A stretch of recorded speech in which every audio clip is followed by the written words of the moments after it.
Viewers, എല്ലാവർക്കും ദിജോസ് വേൾഡിന്റെ പുതിയൊരു വീഡിയോയിലേക്ക് സ്വാഗതം. ഈ 3 ശരീരഭാഗങ്ങളിൽ നിങ്ങൾക്ക് വ്യത്യാസം കാണുന്നുണ്ടെങ്കിൽ, 3 ശരീരഭാഗങ്ങളിൽ മാറ്റം സംഭവിക്കുന്നുണ്ടെങ്കിൽ അത് ഉറപ്പായും നിങ്ങൾ പ്രഗ്നൻസി ആയതിന്റെ ലക്ഷണമാണ്. അപ്പൊ ഈ 3 ശരീരഭാഗങ്ങൾ ഏതൊക്കെയാണെന്ന് നമുക്ക് നോക്കാം. വീഡിയോ നമുക്ക് സ്റ്റാർട്ട് ചെയ്യാം. ഇവിടെ സംസാരിക്കാനായിട്ട് പോകുന്നത് 3 ശരീരഭാഗങ്ങളിൽ ഉണ്ടാകുന്ന വേദനകളെ പറ്റിയിട്ടല്ല കേട്ടോ.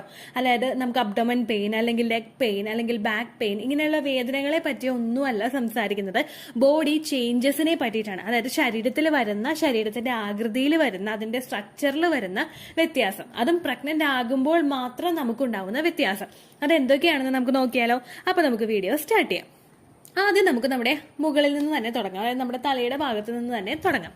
പ്രഗ്നന്റ് ആകുന്ന സമയത്ത് സ്ത്രീകളുടെ മുഖത്ത് പ്രത്യേകം വ്യത്യാസങ്ങൾ കാണാറുണ്ട്. അതിനെ പറ്റിയിട്ടുള്ള വീഡിയോ ഡീറ്റെയിൽഡ് ആയിട്ട് നമ്മുടെ ചാനലിൽ ഞാൻ കൊടുത്തിട്ടുമുണ്ട്. അപ്പോൾ പ്രഗ്നന്റ് ആകുന്ന സമയത്ത് സ്ത്രീകളുടെ മുഖത്ത് 3 തരത്തിലുള്ള വ്യത്യാസങ്ങൾ കാണപ്പെടാം. ഒന്നാമത്തേന്ന് പറയുന്നത് പ്രഗ്നൻസി ഗ്ലോ. പ്രഗ്നൻസി ഗ്ലോ എന്ന് പറയുന്നത് നമ്മുടെ മുഖം നല്ലതുപോലെ ഒന്ന് തെളിഞ്ഞ് അല്ലെങ്കിൽ പ്രകാശിക്കുന്ന രീതിക്ക് മുഖത്തൊരു മാറ്റം സംഭവിക്കുക. സാധാരണ നോർമലി നമ്മുടെ മുഖം എങ്ങനെയാണോ നിന്നത് അതിനേക്കാളും കുറേയും കൂടി ഒന്ന് ബ്രൈറ്റ് ആയിട്ട് നമ്മുടെ മുഖം കാണപ്പെടുക. നമ്മുടെ ശരീരത്തിലോട്ടുണ്ടാകുന്ന ബ്ലഡ് സർക്കുലേഷൻ നമ്മുടെ ഫേസിലോട്ടും അതുപോലുള്ള എല്ലാ ഭാഗത്തോട്ടും നമ്മൾ പ്രഗ്നന്റ് ആകുന്ന സമയത്ത് ഉണ്ടാകുന്ന ബ്ലഡ് സർക്കുലേഷൻ കുറച്ചൊന്ന് കൂടാറുണ്ട്. ഈ ബ്ലഡ് സർക്കുലേഷൻ കൂടുന്നതിന്റെ ഭാഗമായിട്ട് നമുക്ക് ഇത്തരത്തിലുള്ള വ്യത്യാസം പ്രഗ്നൻസി ഗ്ലോ നമ്മുടെ ശരീരത്തിൽ ഫീൽ ചെയ്യാം. എന്റെ ഫസ്റ്റ് പ്രഗ്നൻസിയിൽ എനിക്ക് ഉണ്ടായിട്ടുള്ള ഒരു കാര്യമാണ് ഈ പ്രഗ്നൻസി ഗ്ലോ എന്ന് പറയുന്നത്. അതായത് എന്റെ ഗ്രാൻഡ് മദർ പെട്ടെന്ന് ഇങ്ങനെ മുഖത്തൊരു വ്യത്യാസം കണ്ടപ്പോഴേക്കും, ഞാൻ പ്രഗ്നൻസി എല്ലാവരോടും ഒന്നും പറഞ്ഞിട്ടുണ്ടായിരുന്നില്ല. അപ്പോൾ പ്രഗ്നൻസി 3 മാസമൊക്കെ ആയിട്ടൊന്ന് സ്കാനിങ് ഒക്കെ കഴിഞ്ഞ്, അല്ലെങ്കിൽ ഒന്ന് ഡോക്ടറെ കണ്ടൊന്ന് കൺഫേം ചെയ്തിട്ട് എല്ലാവരോടും പറഞ്ഞാൽ മതിയല്ലോ എന്നാണ് വിചാരിച്ചത്. പക്ഷെ ഇങ്ങനെ കണ്ടപ്പോൾ തന്നെ ഗ്രാൻഡ് മദർ ഡിറ്റക്ട് ചെയ്യുകയും ചെയ്തിരുന്നു. പ്രഗ്നൻസി എന്താ, നിങ്ങൾ പീരിയഡ്സ് തെറ്റുമോ, നിനക്ക് മുഖത്തൊരു വ്യത്യാസം ഉണ്ടല്ലോ, ഒരു തെളിച്ചുണ്ടല്ലോ എന്ന് അച്ഛമ്മ പറഞ്ഞിരുന്നു. അപ്പൊ ഈ ഒരു വ്യത്യാസം എന്ന് പറയുന്നത് പ്രഗ്നന്റ് ആകുന്ന സ്ത്രീകൾക്ക് ഉണ്ടാകാം. അത് ഫസ്റ്റത്തെ മാറ്റം. രണ്ടാമത്തെ മാറ്റം എന്ന് പറയുന്നത് മുഖം ഭയങ്കരമായിട്ട് ഡള്ളാവുക. അത് നമ്മൾ കുറെ അങ്ങോട്ട് ബ്രൈറ്റ് ആയിട്ടിരിക്കുന്ന ആളുകളോ, അല്ലെങ്കിൽ നല്ല നമ്മൾ മുഖത്തൊന്ന് കാണുമ്പോഴേക്കും ഫ്രഷ്നെസ് ഫീൽ ചെയ്യുന്ന ആളുകളോ പെട്ടെന്ന് അവരെ കാണുമ്പോഴേക്കും മുഖം ഭയങ്കര ഡള്ളായിട്ട് നിൽക്കുക. അതായത് ഒരു രക്തപ്രസാദം ഇല്ലാതിരിക്കാന്ന് പഴമക്കാർ പറയും കേട്ടോ. മുഖത്തൊന്നും ബ്ലഡ് ഇല്ലാത്ത പോലെയോ കുറച്ചൊന്ന് ഡള്ളായിട്ട് പോലെയുള്ള ഫേസ് മാറുക. ഇത് നമ്മളിൽ ഉണ്ടാകുന്നത് പ്രൊജസ്ട്രോൺ ഹോർമോണിന്റെ വ്യത്യാസം കൊണ്ടാണ്. പ്രൊജസ്ട്രോൺ ഹോർമോൺ ഇൻക്രീസ് ആകുമ്പോഴേക്കും ശരീരത്തിൽ ഒരുപാട് മാറ്റങ്ങൾ സംഭവിക്കും. ഇതിന്റെ ഭാഗമായിട്ട് മുഖം ഡള്ളാകുന്നതിന് കാരണമാകും. അതുപോലെ നമ്മുടെ കഴുത്തിന്റെ ചുറ്റും, അല്ലെങ്കിൽ നമുക്ക് ആ മുഖത്തിന്റെ ഭാഗത്തൊക്കെ ആക്നീസ് ഡെവലപ്പ് ചെയ്യും, നമുക്ക് കറുത്ത പാടുകൾ ഉണ്ടാവുക, അങ്ങനെയുള്ള ബുദ്ധിമുട്ടുകളൊക്കെ ഉണ്ടാകും. മൂന്നാമത്തെ മുഖത്തുണ്ടാകുന്ന വ്യത്യാസം എന്ന് പറയുന്നത് നമുക്ക് മുഖത്ത് കുരുക്കൾ വരുന്നതാണ്. ഏർലി പ്രഗ്നൻസിയിൽ മുഖത്ത് കുരുക്കൾ വരുമോ എന്ന് പലരും ഇങ്ങനെ ചിന്തിക്കുന്നുണ്ടാകും. കാരണം ഇത് ഏറ്റവും കൂടുതൽ ഈ മുഖത്ത് കുരുക്കൾ വരുന്ന ഒരു ലക്ഷണം ഉണ്ടാകുന്നത് പീരീഡ്സ് ആകുന്ന സമയത്താണല്ലോ. പീരിയഡ്സ് ആകുക എന്ന് പറയുന്നത് നമ്മളിൽ ഉണ്ടാകുന്ന ഹോർമോൺ ചേഞ്ച് ആണ്. അത് എത്ര നാൾ വരെ ഉണ്ടായിരുന്ന പ്രൊജസ്ട്രോൺ ഹോർമോണിന്റെ സ്ട്രക്ചറിലൊന്ന് വ്യത്യാസം വരിക, പ്രൊജസ്ട്രോൺ അങ്ങോട്ട് കുറയുക, നമുക്ക് അപ്പോൾ പീരിയഡ്സ് വരിക, യൂട്രസിന്റെ ലൈനിങ് ഷെഡ് ആവുക, ഇങ്ങനെയുള്ള ഒരു പ്രോസസ്സ് അവിടെ നടക്കുന്നതിന്റെ ഭാഗമായിട്ട് നമുക്കൊരു ഹോർമോൺ ഷിഫ്റ്റ് അവിടെ ഉണ്ടാകും. ഈ ഒരു ഹോർമോൺ ഷിഫ്റ്റിന്റെ ഭാഗമായിട്ട് നിങ്ങൾക്ക് മുഖത്ത് കുരുക്കൾ ഉണ്ടാകുന്നതിന് കാരണമാകുന്നു. അപ്പോൾ മുഖത്ത് കുരുക്കൾ വന്നു എന്ന് വിചാരിച്ചിട്ട് ആരും അത് പീരിയഡ്സ് തന്നെയാണെന്ന് എക്സ്പെക്ട് ചെയ്തിരിക്കുകയൊന്നും വേണ്ട കേട്ടോ. പ്രഗ്നൻസിയുടെ സമയത്തും ഇത്തരത്തിലുള്ള മാറ്റം ഉണ്ടാകും. അപ്പൊ മുഖമാണ് നമ്മുടെ ആദ്യത്തെ ശരീരഭാഗം, അല്ലെങ്കിൽ ഒരു വ്യത്യാസം ഉണ്ടാകുന്ന ആദ്യത്തെ ശരീരഭാഗം എന്ന് പറയുന്നത് നമ്മുടെ മുഖമാണ്. രണ്ടാമത്തേന്ന് പറയുന്നത് നമ്മുടെ ബ്രസ്റ്റ് ആണ്. മുകളിൽ നിന്ന് നേരെ താഴോട്ട് വന്നു കഴിഞ്ഞാൽ നമ്മുടെ ബ്രസ്റ്റിൽ നമുക്കുണ്ടാകുന്ന വേദനയെ പറ്റിയിട്ടൊന്നും ഞാൻ പറയില്ല കേട്ടോ. ബ്രസ്റ്റിൽ പ്രഗ്നന്റ് ആകുന്ന സമയത്ത്, എസ്പെഷ്യലി ഏർലി പ്രഗ്നൻസിയുടെ സ്റ്റേജിൽ തന്നെ പലതരത്തിലുള്ള വ്യത്യാസങ്ങൾ സംഭവിക്കും. ഒന്നാമത്തേന്ന് പറയുന്നത് നമ്മുടെ ബ്രസ്റ്റിന്റെ സൈസിൽ വ്യത്യാസം വരിക. പെട്ടെന്ന് തന്നെ 34 ആയിരുന്ന ആളൊരു 36 ആവുക, അങ്ങനെയല്ല കേട്ടോ. ഗ്രാജുവലി നമ്മുടെ സൈസ് അങ്ങോട്ട് ഇൻക്രീസ് ആയി വരിക. നമുക്ക് ആ ഒരു സെൻസേഷൻ എപ്പോഴും നമുക്ക് ഫീൽ ചെയ്ത് വരിക. ഇന്നേഴ്സ് ഇടുമ്പോഴേക്കും ബ്രാ യൂസ് ചെയ്യുമ്പോൾ അവിടെ നമുക്ക് ടൈറ്റ് ആയതുപോലെ ഫീൽ ചെയ്യുക. ഇതെല്ലാം നമുക്ക് ഏർലി പ്രഗ്നൻസിയിൽ ഉണ്ടാവുന്ന കാര്യമാണ്. സഡൻ ഒരു ഹൈക്ക് നമ്മൾ പ്രതീക്ഷിക്കരുത്. പക്ഷേ ഗ്രാജുവലി നമുക്ക് ആ ഒരു സൈസ് ഇൻക്രീസ് ആകുന്നതായിട്ട് നമുക്ക് റെക്കഗ്നൈസ് ചെയ്യാനായിട്ട് സാധിക്കും. അതുപോലെ തന്നെ നമ്മുടെ ബ്രസ്റ്റിന് ചുറ്റുമുള്ള ആ ഒരു ഏരിയ, നമ്മുടെ നിപ്പിളിന് ചുറ്റുമുള്ള ആ ഒരു ഏരിയ എല്ലാവർക്കും പ്രഗ്നന്റ് ആകുന്നതിന് മുൻപ് സ്ത്രീകൾക്ക് ഉണ്ടാവുന്നത് ലൈറ്റ് ബ്രൗൺ ഷെയ്ഡിലോ, അല്ലെങ്കിൽ നമുക്ക് തിരിച്ചറിയാൻ പറ്റുന്ന ഒരു ബ്രൗൺ ഷെയ്ഡിലോ ആയിരിക്കും. എന്നാൽ പ്രഗ്നന്റ് ആകുന്ന സമയത്ത് നമ്മുടെ ആ ഒരു ഷെയ്ഡ് എന്ന് പറയുന്നത്, ആ ഒരു ചേഞ്ചസ് നമ്മളിലോട്ട് വന്നിട്ട് ബ്ലാക്ക് ആയിട്ടുള്ള ഒരു ഷെയ്ഡിലോട്ട് അത് മാറും. ഈ ഒരു ചേഞ്ചസ് നമുക്ക് വിസിബിൾ ആകുന്നത് ഏർലി പ്രഗ്നൻസിയുടെ ആ ഒരു സ്റ്റാർട്ടിംഗ് സ്റ്റേജിൽ തന്നെയായിരിക്കും. നമുക്ക് ആ ഒരു വ്യത്യാസം, നമ്മളിപ്പോൾ ഫീഡ് ചെയ്യുന്ന അമ്മമാരിൽ ചിലപ്പോൾ ആ വ്യത്യാസം റെക്കഗ്നൈസ് ചെയ്യാനായിട്ട് സാധിക്കില്ല. അല്ലെങ്കിൽ ഇപ്പോൾ ഫസ്റ്റ് പ്രഗ്നൻസി ആയവരിൽ ചിലപ്പോൾ വളരെ എളുപ്പത്തിൽ ആ ഒരു വ്യത്യാസം റെക്കഗ്നൈസ് ചെയ്യാനായിട്ട് സാധിക്കില്ല. പക്ഷേ ആദ്യമായിട്ട് പ്രഗ്നന്റ് ആകുന്ന സ്ത്രീകൾക്ക്, ഫസ്റ്റ് ഓൾറെഡി പ്രഗ്നന്റ് ആയവർക്ക് ചിലപ്പോൾ ആ വ്യത്യാസം ഉണ്ടാവില്ല. പക്ഷെ ആദ്യമായിട്ട് പ്രഗ്നന്റ് ആകുന്നവർക്ക് ആ ഒരു വ്യത്യാസം റെക്കഗ്നൈസ് ചെയ്യാനായിട്ട് സാധിക്കും. ആ നിപ്പിളിന് ചുറ്റുമുള്ള ഏരിയ ബ്രൗൺ കളറിൽ നിന്നും ബ്ലാക്ക് കളറിലോട്ട് ചേഞ്ചസ് ഉണ്ടാവും കേട്ടോ. അടുത്തെന്ന് പറയുന്നത് ആ നിപ്പിളിന് ചുറ്റുമുള്ള ഏരിയയിൽ ബംസ് പോലെ ഇങ്ങനെ വരിക. ബംസ് എന്ന് പറയുമ്പോഴേക്കും നമുക്ക് രോമാഞ്ചം വരില്ലേ? രോമാഞ്ചം വരുമ്പോൾ നമ്മുടെ രോമമൊക്കെ ഒന്ന് എഴുന്നേറ്റിരിക്കുമ്പോൾ കയ്യിൽ താഴെയായിട്ട് ചെറിയ ചെറിയ ബംസ് ഉണ്ടാവില്ല, രോമത്തിനടിയിലായിട്ട് ചെറിയ ചെറിയ ബംസ് ഉണ്ടാവില്ലേ?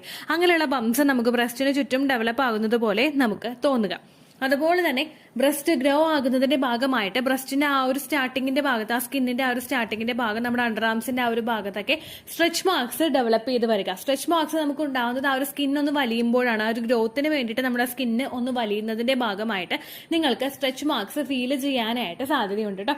അപ്പൊ ഈ സ്ട്രെച്ച് മാർക്സ് വരുമ്പോഴും നിങ്ങൾ നോക്കുക, ചിലപ്പോൾ അത് പ്രഗ്നന്റ് ആകുന്നതിന്റെ ലക്ഷണമായിരിക്കും. അങ്ങനെയൊക്കെ വരുമ്പോഴേക്കും നിങ്ങൾ എന്തെങ്കിലും മോയ്സ്ചറൈസറോ അല്ലെങ്കിൽ കോക്കനട്ട് ഓയിലോ അപ്ലൈ ചെയ്ത് കൊടുക്കുക കേട്ടോ. അപ്പൊ നിങ്ങളുടെ സ്കിന്നൊന്ന് വലിഞ്ഞാലും വലിയ ബുദ്ധിമുട്ടുകൾ നിങ്ങൾക്ക് ഉണ്ടാവില്ല, പെയിനും അധികം ഉണ്ടാവില്ല കേട്ടോ. മൂന്നാമത്തെ ഒരു വ്യത്യാസം വരുന്നത് നമ്മുടെ താഴെ ബ്രസ്റ്റ് നേരെ താഴോട്ട് പോകുന്ന നമ്മുടെ ശരീരഭാഗമായിട്ടുള്ള വജൈനയിലാണ് കേട്ടോ. ഇവിടെ നമുക്ക് അബ്ഡോമൻ ഭാഗത്ത് ഒരുപാട് ചേഞ്ചസ് ഉണ്ടാകും. ഒരുപാട് ചേഞ്ചസ് നമുക്ക് റെക്കഗ്നൈസ് ചെയ്യുന്നത് വേദനയുടെ രൂപത്തിലായിരിക്കും കേട്ടോ. ആ വേദനകളെ പറ്റി ഞാൻ കടക്കുന്നില്ല. അതുകൊണ്ടാണ് അതുപോലെ തന്നെ സ്കിന്നൊന്ന് വലുതാവുന്നതും വളരുന്നതും ഒക്കെ നമുക്ക് ഫസ്റ്റ് ട്രൈമസ്റ്ററിന്റെ ആ ഒരു സെക്കൻഡ് അല്ലെങ്കിൽ ഒരു സെക്കൻഡിന്റെ മിഡിലുള്ള സ്റ്റേജിലായിരിക്കും ആ ഒരു ഗ്രോത്ത് നമ്മുടെ വയറിന് അങ്ങോട്ട് ഫീൽ ചെയ്ത് തുടങ്ങുന്നത്. അപ്പൊ അതുകൊണ്ടാണ് ഞാൻ ആ ഒരു ഭാഗം ഇൻക്ലൂഡ് ചെയ്യാത്തത് കേട്ടോ. ഏറ്റവും കൂടുതൽ ഏർലി സ്റ്റേജിൽ വന്ന ചേഞ്ചസ് പറയുന്നതുകൊണ്ടാണ് അടുത്തത് താഴെ വജൈനയുടെ ഭാഗത്തേക്കുള്ള ചേഞ്ചസിലോട്ട് എത്തിയത്. ഈ വജൈനയുടെ ഭാഗത്ത് നമുക്ക് ചേഞ്ചസ് വരുന്നതെന്ന് പറയുന്നത് ചിലപ്പോൾ ചില സ്ത്രീകളിൽ വജൈനയിൽ വെരിക്കോസ് വെയിൻസ് ഡെവലപ്പ് ചെയ്യാനായിട്ട് സാധ്യതയുണ്ട്. നമ്മുടെ തൊടയിടുക്കിന്റെ ഭാഗത്തായിട്ടോ അല്ലെങ്കിൽ വജൈനയുടെ ആ സ്കിന്നിന്റെ ഭാഗത്തായിട്ടോ നമുക്ക് ഈ ഒരു വ്യത്യാസം കാണാം. രണ്ടാമത്തെ വ്യത്യാസം എന്ന് പറയുന്നത് വജൈനയുടെ അകത്ത് നമ്മുടെ ആ ഒരു സ്കിന്നിന് അകത്തുള്ള ആ ഒരു ഏരിയയിൽ നമുക്ക് ആ കളർ എന്ന് പറയുന്നത് എപ്പോഴും ഒരു ലൈറ്റ് പിങ്ക് ഷെയ്ഡായിരിക്കും. പക്ഷേ അങ്ങോട്ടേക്കുള്ള ബ്ലഡ് സർക്കുലേഷൻ കൂടുന്നതിന്റെ ഭാഗമായിട്ട് അതൊരു പർപ്പിൾ കളറിലോട്ടോ അല്ലെങ്കിൽ ഡാർക്ക് പിങ്ക് കളറിലോട്ടോ ഫോം ചെയ്യാം. കാരണം ബ്ലഡ് സർക്കുലേഷൻ ആ ഒരു ഭാഗത്തേക്ക് കൂടുതലായിട്ടായിരിക്കും എപ്പോഴും ഉണ്ടാവുന്നത്. കാരണം ആ ഒരു ഗ്രോയിങ് ബേബി അഫോർഡ് ചെയ്യാൻ വേണ്ടിയിട്ട് നമ്മുടെ ശരീരം ഒന്ന് പ്രിപ്പയർ ആവുന്നതിന്റെ ഭാഗമായിട്ട് ആ ഒരു ബ്ലഡ് സർക്കുലേഷൻ റീപ്രൊഡക്റ്റീവ് സിസ്റ്റത്തിലോട്ട് നോർമലി ഉണ്ടാവുന്നതിനേക്കാളും കൂടുതലായിരിക്കും ഉണ്ടാവുന്നത്. ഈ ഒരു ഗ്രോത്ത് അല്ലെങ്കിൽ ഈ ഒരു ബ്ലഡ് സർക്കുലേഷൻ അവിടെ ഉണ്ടാകുന്നതിന്റെ ഭാഗമായിട്ട് നമുക്ക് ആ ഒരു ഫീലിംഗ് അല്ലെങ്കിൽ ആ ഒരു കളർ ചേഞ്ചസ് പലർക്കും ഏർലി സ്റ്റേജിൽ തന്നെ റെക്കഗ്നൈസ് ചെയ്യാനായിട്ട് സാധിക്കും കേട്ടോ. അടുത്തൊരു വ്യത്യാസം എന്ന് പറയുന്നത് നമ്മുടെ വജൈനൽ ഡിസ്ചാർജിലാണ്. നോർമലി പല സ്ത്രീകൾക്കും പ്രഗ്നന്റ് ആവുന്നതിന് മുൻപായിട്ട് വജൈനൽ ഡിസ്ചാർജ് കാണപ്പെടാറുണ്ട്. ചെറിയ തോതിൽ ചില ദിവസങ്ങളിൽ മാത്രം ഇങ്ങനെ വജൈനൽ ഡിസ്ചാർജ് നിങ്ങൾക്ക് കാണപ്പെടുന്നത്. സഡൻലി പ്രഗ്നന്റ് ആവുന്നതിന് ആ ഒരു ഇംപ്ലാന്റേഷൻ നടക്കുന്ന സമയത്തൊക്കെ നമുക്ക് പോകുന്ന വജൈനൽ ഡിസ്ചാർജിന്റെ അളവിൽ വ്യത്യാസം വരുന്നുണ്ടെങ്കിൽ, അതായത് കൂടുതലായിട്ട് വജൈനൽ ഡിസ്ചാർജ് ഒരു ഡിസ്കംഫോർട്ടോ അല്ലെങ്കിൽ ഒരു ഇച്ചിങ്ങോ ഒരു ബേണിംഗ് സെൻസേഷനോ ഇല്ലാതെ നിങ്ങൾക്ക് പോകുന്നതിന്റെ അളവ് നിങ്ങൾക്ക് ഇൻക്രീസ് ആവുന്നുണ്ടെങ്കിൽ അത് പ്രഗ്നന്റ് ആകുന്നതിന്റെ ഒരു സൂചനയും കൂടിയാണ് കേട്ടോ. ഇനി പ്രഗ്നൻസിയുടെ സമയത്ത് വജൈനൽ ഡിസ്ചാർജ് നിങ്ങൾക്ക് കാണുന്നില്ലെങ്കിൽ ഒട്ടും തന്നെ നിങ്ങൾക്ക് വിഷമിക്കേണ്ട ആവശ്യമില്ല. എല്ലാവരുടെയും ബോഡി ഡിഫറെന്റ് ആണ്. ഒരാൾക്ക് ഉണ്ടാകുന്ന ലക്ഷണം ഒരാൾക്ക് ഉണ്ടാവില്ല. ഒരാൾക്ക് ആദ്യത്തെ പ്രഗ്നൻസിയിൽ ഉണ്ടായ ലക്ഷണം രണ്ടാമത്തെ പ്രഗ്നൻസിയിലും ഉണ്ടാകണമെന്നില്ല. അപ്പോൾ ലക്ഷണങ്ങളില്ലെങ്കിലും പേടിക്കേണ്ട കേട്ടോ. അപ്പോൾ അടുത്തൊരു ചേഞ്ചസ് എന്ന് പറയുന്നത് നമുക്ക് വജൈനൽ ഡിസ്ചാർജിൽ വരുന്ന വ്യത്യാസമാണ്. ഏകദേശം നമുക്ക് സ്ട്രെച്ച് ചെയ്യാൻ പറ്റുന്ന കൂടുതൽ ഡിസ്ചാർജ് ആയിരിക്കും നമുക്ക് ഉണ്ടാവുന്നത്. ഇനി തിക്കായിട്ടുള്ള ഡിസ്ചാർജ് ആണ് നിങ്ങൾക്ക് വരുന്നതെങ്കിലോ പ്രഗ്നൻസി പോസിറ്റീവ് ആയിട്ടുണ്ടെങ്കിലോ നിങ്ങൾ ടെൻഷൻ അടിക്കേണ്ട ആവശ്യമില്ല കേട്ടോ. അടുത്തൊരു വ്യത്യാസം എന്ന് പറയുന്നത് നമുക്ക് ഫ്രീക്വന്റ് ആയിട്ട് യൂറിനേഷൻ വരിക. നമ്മളുടെ ശരീരത്തിൽ ആ ഒരു ഗ്രോയിങ് ബേബിയെ ആ ഒരു നല്ലതുപോലെ തന്നെ നറീഷ് ചെയ്യാൻ വേണ്ടിയിട്ട് ന്യൂട്രിയൻസ് ആവശ്യമാണ്. അപ്പോൾ ആ ഒരു പ്രവർത്തനം നല്ലതുപോലെ നമ്മുടെ ശരീരത്തിൽ നടക്കും. ഈ പ്രവർത്തനം നടക്കുന്നതിന്റെ ഭാഗമായിട്ട് കൂടുതൽ നമുക്ക് യൂറിനേഷൻ ഉണ്ടാകും. അതുപോലെ നമ്മൾ ധാരാളം വെള്ളം കുടിക്കുന്നതിന്റെ ഭാഗമായിട്ട് നമുക്ക് ഫ്രീക്വന്റ് യൂറിനേഷൻ ഉണ്ടാകും. നമുക്ക് ഡീഹൈഡ്രേഷൻ ഉണ്ടാകുന്നത് പ്രിവെന്റ് ചെയ്യാൻ വേണ്ടിയിട്ട് ഏർലി സ്റ്റേജിൽ നമ്മൾ ധാരാളം വെള്ളം കുടിക്കണം. അതിന്റെ ഭാഗമായിട്ട് നമുക്ക് ഡീഹൈഡ്രേഷൻ ഉണ്ടാകാം. തേഴ്സ്റ്റി അല്ലെങ്കിൽ ഭയങ്കര ദാഹം, നമ്മുടെ ശരീരത്തിൽ തന്നെ ഒരുപാട് ദാഹം നമുക്ക് അനുഭവപ്പെടുന്നത് ഇതെല്ലാം തന്നെ നമ്മൾ കൂടുതൽ വെള്ളം കുടിക്കുന്നതിന് കാരണമാകുന്നു. അങ്ങനെ വരുമ്പോൾ നമുക്ക് കൂടുതലായിട്ട് ഫ്രീക്വന്റ് യൂറിനേഷനും അനുഭവപ്പെടുന്നു കേട്ടോ. അപ്പോൾ ഈ 3 ഭാഗങ്ങളിലാണ് നമുക്ക് ഫസ്റ്റ് ഏർലി സ്റ്റേജിൽ തന്നെ വിസിബിൾ ആയിട്ടുള്ള ചേഞ്ചസ് കണ്ടുവരുന്നത്. ഈ ഭാഗങ്ങളിൽ നിങ്ങൾക്ക് ചേഞ്ചസ് റെക്കഗ്നൈസ് ചെയ്യാനായിട്ട് സാധിക്കുന്നുണ്ടെങ്കിൽ നിങ്ങൾ നിങ്ങളുടെ ബോഡിയെ നല്ലതുപോലെ കെയർ ചെയ്യുക. ചിലപ്പോൾ അത് പ്രഗ്നന്റ് ആകുന്നതിന്റെ ലക്ഷണം കൂടിയായിരിക്കും കേട്ടോ. അതിനുശേഷം സഡൻലി നിങ്ങൾ പോയി ടെസ്റ്റ് ചെയ്യേണ്ട, അല്ലെങ്കിൽ ഡേറ്റ് മിസ്സാകുന്നതിന് മുൻപ് തന്നെ നിങ്ങൾ പോയിട്ട് ടെസ്റ്റ് ചെയ്യേണ്ട. കാരണം പലർക്കും തന്നെ ആ ഒരു ഏർലി സ്റ്റേജിൽ പോസിറ്റീവ് റിസൾട്ട് കിട്ടിക്കൊള്ളണമെന്നില്ല. അതുകൊണ്ട് ഡേറ്റ് മിസ്സാകുന്നത് വരെ നിങ്ങൾ വെയിറ്റ് ചെയ്യുക. അതിനുശേഷം നിങ്ങൾ പ്രഗ്നൻസി ടെസ്റ്റ് ചെയ്ത് നോക്കാം കേട്ടോ. രാവിലെ ആദ്യത്തെ യൂറിൻ എടുത്ത് നിങ്ങൾക്ക് ഇത്തരത്തിലുള്ള ലക്ഷണങ്ങൾ കാണുന്നുണ്ടെങ്കിൽ മസ്റ്റായിട്ട് നിങ്ങൾ ഫോളിക് ആസിഡ് അടങ്ങിയിട്ടുള്ള ഭക്ഷണങ്ങൾ, അതുപോലെ ഫ്രൂട്ട്സ്, വെജിറ്റബിൾസ് ഒക്കെ നല്ലതുപോലെ എടുക്കുക. ധാരാളം വെള്ളം കുടിക്കുക. നല്ലതുപോലെ കിടന്നുറങ്ങുക. സ്ട്രെസ് ഇല്ലാതിരിക്കുക. ഇനി നെഗറ്റീവ് ആകുമോ എന്ന് ആലോചിക്കാതിരിക്കുക. ഇത് പ്രിമെൻസ്ട്രൽ സിംറ്റം ആണോ പീരിയഡ് ആവുന്നതിന്റെ ആണോ എന്ന് ആലോചിച്ച് കൺഫ്യൂഷൻ ആവാതിരിക്കുക. കപ്പിൾസ് തമ്മിൽ ക്വാളിറ്റി ടൈം സ്പെൻഡ് ചെയ്യുക. ഹാപ്പി ആയിട്ടിരിക്കാനായിട്ട് ശ്രദ്ധിക്കുക. ഏർലി പ്രഗ്നൻസിയിൽ മിസ്കാരേജ് തടയാൻ സഹായിക്കുന്ന എല്ലാ ടിപ്സും നിങ്ങൾ ഫോളോ ചെയ്യുക. ഓവറായിട്ട് യാത്ര ചെയ്യാതിരിക്കുക. അതുപോലെ തന്നെ ഫിസിക്കൽ കോൺടാക്ട് ചെയ്യാതിരിക്കുക. ഇത്തരം കാര്യങ്ങളൊക്കെ ശ്രദ്ധിക്കുന്നത് നിങ്ങളുടെ ഒരു പ്രഗ്നൻസിയെ പിടിച്ചു കിട്ടുന്നതിന് വേണ്ടിയിട്ട് സഹായിക്കും കേട്ടോ. ഇത്രയേ ഉള്ളൂ വീഡിയോ. യൂസ്ഫുൾ ആയി കാണുമെന്ന് വിശ്വസിക്കുന്നു. യൂസ്ഫുൾ ആവുന്നുണ്ടെങ്കിൽ ലൈക്ക് ചെയ്യുക, ഫ്രണ്ട്സിനൊക്കെ ഷെയർ ചെയ്ത് കൊടുക്കുക കേട്ടോ. എന്തെങ്കിലും സംശയം ഉണ്ടെങ്കിൽ നിങ്ങൾ കമൻസിൽ ചോദിക്കുക. പണ്ടത്തെ വീഡിയോയ്ക്ക് കമൻസ് ഇടുന്നവർക്ക് റിപ്ലൈ ലഭിക്കുന്നില്ലെങ്കിൽ ലേറ്റസ്റ്റ് ആയിട്ട് ഞാൻ ഏത് വീഡിയോ ആണോ അപ്ലോഡ് ചെയ്യുന്നത് അതിന് താഴെ കമൻറ്റ് ഒന്ന് കോപ്പി പേസ്റ്റ് ചെയ്യാനായിട്ട് ശ്രദ്ധിക്കുക കേട്ടോ. അതുപോലെ ഓവുലേഷൻ ഡേറ്റ് കാൽക്കുലേറ്റ് ചെയ്ത് തരാനായിട്ട് റിക്വസ്റ്റ് ചെയ്യുന്ന ആളുകൾ എത്രയാണോ സൈക്കിൾ ലെങ്ത് അത് മെൻഷൻ ചെയ്യാനായിട്ട് ശ്രദ്ധിക്കുക. സൈക്കിൾ ലെങ്ത് എന്നതുകൊണ്ട് ഉദ്ദേശിച്ചത് ഓരോ മാസവും എത്ര ദിവസം കൂടുമ്പോഴാണോ ബ്ലീഡിങ് വരുന്നത് അതാണ് സൈക്കിൾ ലെങ്ത്. കഴിഞ്ഞ മാസം ഒരു 8-ാം തീയതിയാണ് ബ്ലീഡിങ് ആയതെങ്കിൽ ഈ മാസം 6-ാം തീയതിയാണ് ബ്ലീഡിങ് ആയതെങ്കിൽ കഴിഞ്ഞ മാസം 8-ാം തീയതി മുതൽ ഈ മാസം 6-ാം തീയതി വരെ എത്ര ദിവസമുണ്ടോ അത് കാലണ്ടറിൽ എണ്ണി തിട്ടപ്പെടുന്നതാണ് നിങ്ങളുടെ സൈക്കിൾ ലെങ്ത്. സൈക്കിൾ ലെങ്ത് നമ്മൾ കൃത്യമായിട്ട് കാൽക്കുലേറ്റ് ചെയ്യുകയാണെങ്കിൽ ഓവുലേഷൻ ഡേറ്റ് എളുപ്പത്തിൽ കണ്ടുപിടിക്കാൻ വേണ്ടിയിട്ട് ഒരുപാട് ആപ്ലിക്കേഷൻസും ഒരുപാട് ഓൺലൈൻ ആയിട്ടുള്ള വെബ്സൈറ്റുകളും ഇന്ന് നമുക്ക് അവൈലബിൾ ആണ്. പ്ലേ സ്റ്റോറിൽ പോയിട്ട് ഓൺലൈൻ ഓവുലേഷൻ ട്രാക്കർ എന്ന് ടൈപ്പ് ചെയ്ത് കഴിഞ്ഞാൽ നിങ്ങൾക്ക് അതുമായിട്ട് ബന്ധപ്പെട്ടിട്ടുള്ള ആപ്ലിക്കേഷൻസ് കിട്ടും. അത് പറ്റുന്നില്ല എങ്കിൽ ഗൂഗിളിൽ പോയിട്ട് ഓൺലൈൻ ഓവുലേഷൻ കാൽക്കുലേറ്റർ എന്ന് ടൈപ്പ് ചെയ്ത് കഴിഞ്ഞാൽ അതുമായിട്ട് ബന്ധപ്പെട്ടിട്ടുള്ള വെബ്സൈറ്റുകൾ നിങ്ങൾക്ക് കിട്ടും.